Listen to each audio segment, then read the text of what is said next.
आंधी के बाद के कुछ मनाजिर हैं, बहुत ज़्यादा जो है वो गंद हो जाता है जब भी आंधी आती है। आती तो है जब मौसम बहुत ठंडा ले आती है, लेकिन बहुत ज़्यादा अपने साथ जो है कचरा गंद और ले आती है। ये भी शुक्र है अल्लाह पाक का कि अल्लाह ताला ने हमें इस नेमत से नवाजा है कि जब भी आंधी आती है तो मौसम बड़ा ठंडा हो जाता है। तो ये अल्लाह का शुक्र है। और बाकी सारी मिट्टी वगैरह बहुत हो गई थी पूरे घर में। मैंने सोचा डस्टिंग करते हैं अच्छे से, जो है हम सफाइयाँ करते हैं स्टार्ट, और बहुत ज़्यादा जो है हर जगह मिट्टी मिट्टी हो गई थी। ऐसा फील हो रहा था जैसे कि मुंह में किरक ही चढ़ी जा रही हो। हर जगह पे किरक है, अगर चल भी रहे हैं तो पाँव के नीचे भी मिट्टी मिट्टी हो रही थी, और जहाँ बैठ रहे हैं वहाँ पे भी मिट्टी महसूस हो रही थी। कुछ ज्यादा आई थी, पिछले दिन भी आई थी, लेकिन इतनी ज्यादा आंधी नहीं थी जितनी इस बार आई। तो मैंने कहा चलें जल्दी से हर चीज की डस्टिंग करते हैं। बच्चियों को साथ लगाया ताकि काम जो है वो जल्दी हो सके। मैं अकेली अगर करने पे आती तो बहुत ज्यादा जो है वो मुझे टाइम लग जाना था। इस वजह से मैंने अपनी बच्चियों को भी साथ लगा लिया ताकि काम हम जल्दी कंप्लीट कर सकें। वरना मैं अकेली लगी होती तो सारा दिन जो है वो मेरा निकल जाना था, और भी मुझे काम होते हैं। मैंने अपनी बेटी का सूट भी सिलाई करना था, खाना भी बनाना था, और भी बहुत छोटे छोटे काम होते हैं जो मैंने करने थे। इस वजह से जो है वो बच्चों के साथ हेल्प मिलने के बाद जो है काम आसान हो गया। और ये भी बड़ी नेमत है अल्लाह ताला ने हमें जो अता की है कि जो हमें हेल्प हो जाती है। हेल्पर तो इतना काम कर नहीं सकती, वो सिर्फ और सिर्फ सफाई ही कर सकती हैं। उसके अलावा अगर कह भी दो तो मुंह बड़ा बन जाता है। तो इसलिए ना आप खुद ही कर लें, वही बेस्ट है। और यहाँ पे ना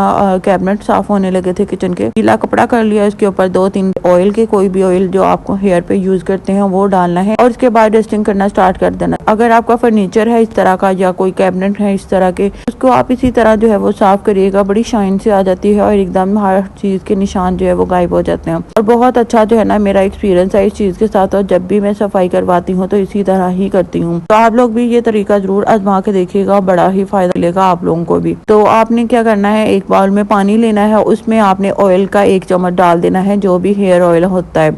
उसके बाद एक कपड़ा लेना है जो कि अच्छी क्लीनिंग करता हो, उसको अच्छे से उसमें डिप करके अपने फर्नीचर है, अगर कैबिनेट है आपके, तो उसको आपने साफ कर लेना है। एकदम पॉलिश जैसा जो है काम दिखाएगी। तो ये मैंने अपनी बेटी का शर्ट जो है वो सिलाई किया है, और बहुत अच्छा लग रहा था मुझे तो। लाइट वेट सा, अति ज्यादा हैवी पसंद नहीं करते, ना लेसें पसंद करते हैं, गर्मियों में चुभन होती है, इस वजह से मैंने सिर्फ दामन पे चौड़ी लेस का अटैच किया है। बाकी सारा आप देख सकते हैं कितना सिंपल और खूबसूरत बनाया है। मैंने फैब्रिक का यूज किया है ताकि और खूबसूरत लगे, और इस स्टाइल में मैंने इसको रेडी किया है। अकेडमी में बच्चों के पार्टी है, इसलिए मैंने रेडी करके दिया है कि अकेडमी में वो पहन सकें। दूसरी वाली बेटी का भी मैं इंशाल्लाह बनाऊंगी, तो वो भी आपके साथ डिजाइन शेयर करूंगी। उसका भी सेम डिजाइन होगा, लेकिन कलर जो है वो थोड़ा डिफरेंट है उसका ड्रेस का। तो आप डिजाइन जो है वो फॉलो कर सकते हैं अपनी बच्चियों पे। इधर है जी बच्चों के स्कूल का टाइम हो रहा है, और मैं जल्दी से उठ गई हूँ। रात को ही आलू कटिंग करके मैंने जो है पानी में रख दिए थे फ्रिज में, सुबह उठते ही जो है वो ज्यादा देर ना हो और मैं जल्दी से इसको कुक कर सकूँ। मैकरोनी थोड़ी सी पड़ी थी, वो भी मैंने लंच में डाल दी है जितनी भी थी, और दोनों बहनों को आधी आधी डाल दी है, और साथ में फ्राई कुक करके इसमें डाल दूंगी।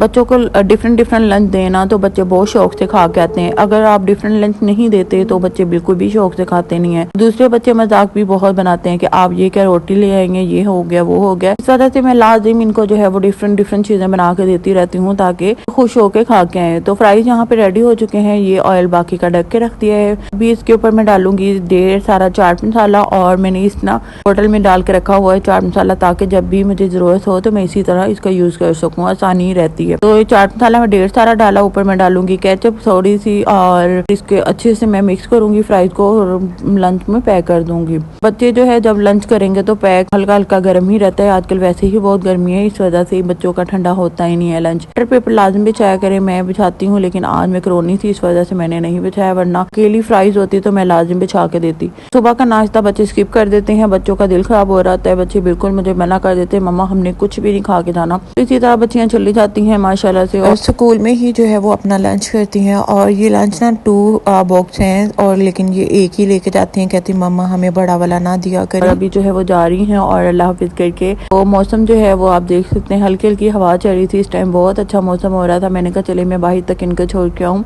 तो मैं आ गई हूँ बाहर, और मौसम भी बाहर चेक कर लेते हैं किस टाइप का है। और बहुत प्यारा मौसम हो रहा है, ठंडा ठंडा ठंडा सा। तो बारिश और आंधी के साथ जो है ना 2-4 दिन आप देखते हैं मौसम में कितना फ़र्क आता है। अल्लाह ताला कितना मेहरबान है हम पे। ये अगर गर्मी भी देते हैं तो हमें जो है बहुत अच्छा वेदर भी दे देते हैं। कुछ दिन गर्मी अगर ज़्यादा पड़े तो आंधी आ जाती है या बारिश हल्की हल्की हो जाती है, उससे मौसम और प्यारा खुशगवार हो जाता है। मैं अंदर आ चुकी हूँ, देख रही हूँ कि ये सारे कपड़े भी उतार वॉश भी करने वाले पड़े हैं। अभी तो मैं सो जाऊंगी, लेकिन जब सो के उठूंगी तो ये काम भी मुझे करना है और बच्चों के लिए लंच भी बनाना होता है। बहुत सारे काम पड़े हैं।